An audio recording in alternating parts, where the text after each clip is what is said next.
des expositions qui m'avaient donné de la visibilité. Euh, et moi, en fait, ce que j'ai constaté, c'est que j'avais euh, beaucoup de succès, mais en tant qu'artiste visuel et artiste tatoueuse à ce moment-là, j'avais pas assez de... Il manquait de support pour... il manquait de support en fait pour la structure de mon entreprise et je me concentrais uniquement sur la création de l'art. Donc, c'était pas complètement structuré en fait pour la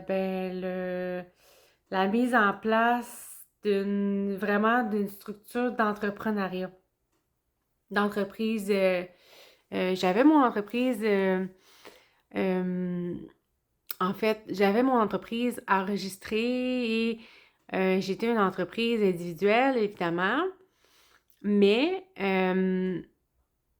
j'avais pas de plan d'affaires, donc j'avais pas de structure. J'y allais vraiment selon la création de l'œuvre et eh bien, en publiant en fait euh,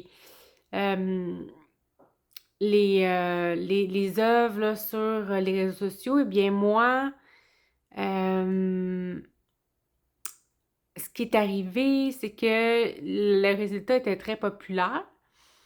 J'ai publié exactement des dizaines de des dizaines de même j'ai peu importe le nombre que j'avais publié là, c'est pas grave, c'est pas important, c'est-à-dire j'avais publié beaucoup, puis j'avais des 500 likes. À ce moment-là, ben c'était pas encore vraiment mon pic. Mon pic, ça a été en fait dans les 10 dernières années. Donc, le seul problème à ça, c'est que moi, euh, pendant là, la mise en place d'un tattoo shop,